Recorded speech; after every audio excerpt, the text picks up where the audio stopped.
Hi guys, we are learn class 6, chapter number 10, equation. This is a lecture number 6. We have solved the practice set number 27, question number 3. We have solved question number 1 and 2 in previous lecture. Okay, so who do not subscribe our channel, please subscribe channel and share to your friends. Okay, so start the question given below are some equation and the value of the variation. Are these value the solution to those equation? आपल्याला काय शोधायचं आहे? Solution शोधायचं आहे. Okay, and equation दिलं असेल आणि variable दिलं असेल, आपल्याला सोल्युशन शोधायचं. करेक्ट. बघा, equation, value of variation and solution, yes or no. Solution त्याचं आहे की नाही, बरोबर, ते सांगायचं आहे. First equation y minus 3 equal to 11. Value of variable y equal to 3. Second, 17 equal to 9 plus 7 and n equal to 10. Third, 30 equal to 5x and x equal to 6. Fourth, m divided by 2 equal to 14 and m equal to 7. Okay, आता याच्यात काय करायचं बघा, आपल्याला equation solve करायचं आहे. Value variation दिलेले आहे आपल्याला. जर इक्वेशन सॉल्व्ह केल्यानंतर आपल्याला जो सोल्युशन मिळेल तो जर y इक्वल टू 3 असेल, करेक्ट, फर्स्ट मध्ये y इक्वल टू 3 असेल, सेकंड मध्ये n इक्वल टू 10 असेल, थर्ड मध्ये x इक्वल टू 6 असेल, फोर्थ मध्ये m इक्वल टू 7 असेल. जर तेवढेच व्हॅल्यू जर मिळाली आपल्याला सोल्युशन इक्वेशन सॉल्व्ह केल्यानंतर, तर सोल्युशन काय असणार? यस असणार. जर तेवढी व्हॅल्यू जर मिळाली नाही आपल्याला, तर सोल्युशन काय असणार? नो असणार. बरोबर, लक्षात आलं तुम्हाला? बघा, इक्वेशन दिलेलं आहे, इक्वेशन सॉल्व्ह करणार, व्हॅल्यू जर आपल्याला जर दिलेली व्हॅल्यू ऑफ व्हेरिएशन एवढी असेल तर सोल्युशन यस असणार, नाहीतर नो असणार.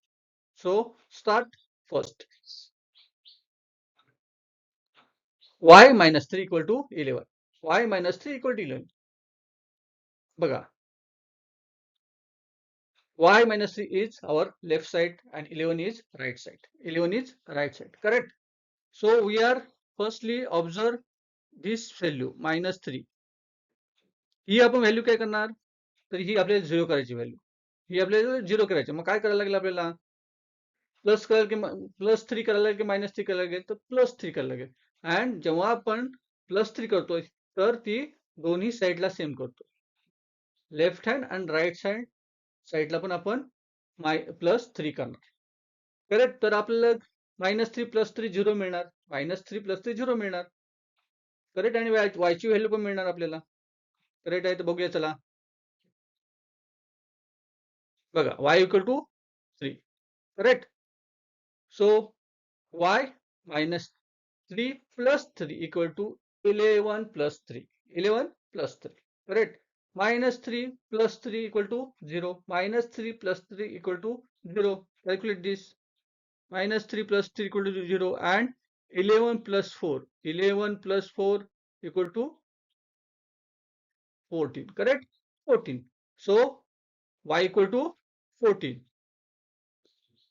Adding 3 to both the side. Adding आपण काय केलं? ऍड केलं. 3 दोन्ही साईडला ऍड केलं. बरोबर आहे.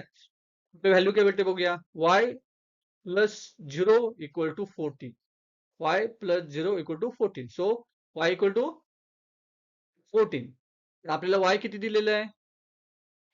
व्हेरिएबल किती दिलेलं आहे? y equal to 3. So it is a incorrect or solution is yes or no? No. Solution is no. Correct? असं आपल्याला सॉल्व्ह करायचं आहे.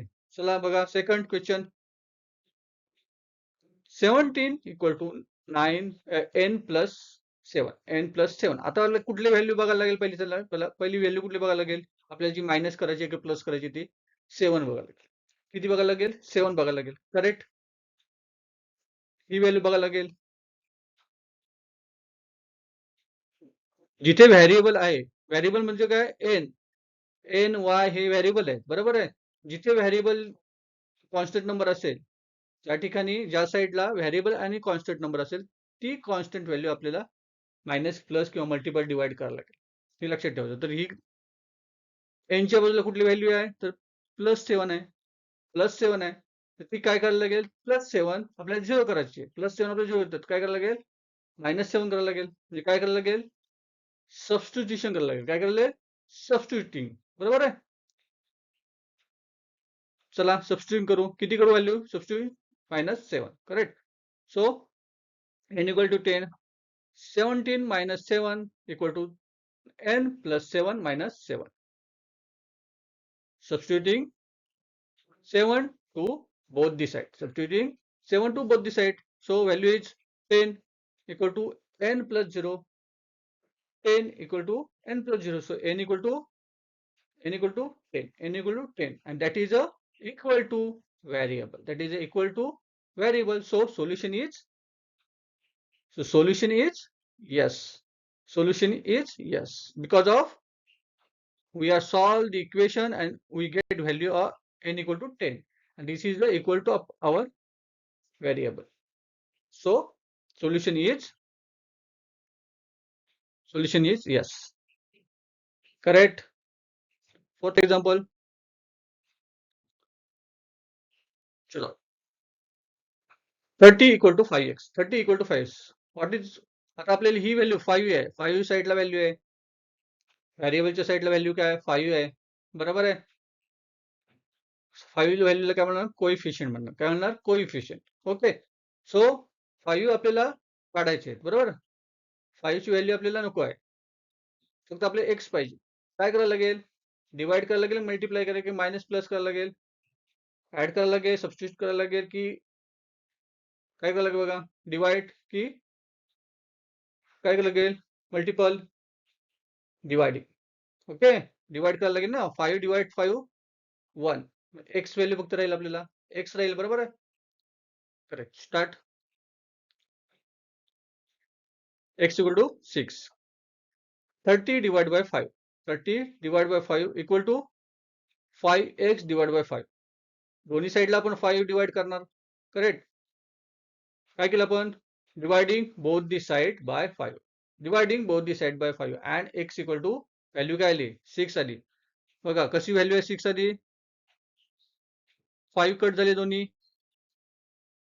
5 कट झाले दोन्ही. ओके. x फक्त राहिलं. 5 1 जा 5. 5 6 जा 5 6 जा 30. So value x is a 6. x is a 6. So काय म्हणता येईल आपल्याला, सोल्युशन इज येस और no. Solution is yes. Fourth example. m divide by 2 equal to 14.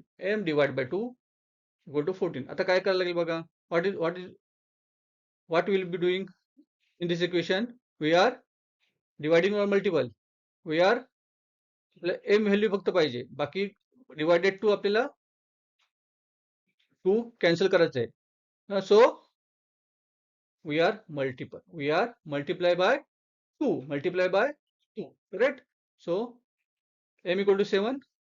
m divided by 2 multiply 2 equal to 14 multiply 2. 14 multiply 2. So value is 14 to the 28. 14 to the 28 and cancel 2.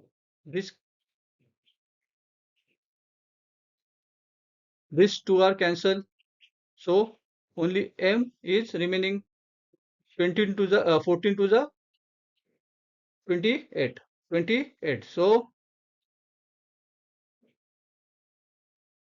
m equal to, so multiply both the side by 2 and m value of m is a 28. Value of m is a 28. So solution is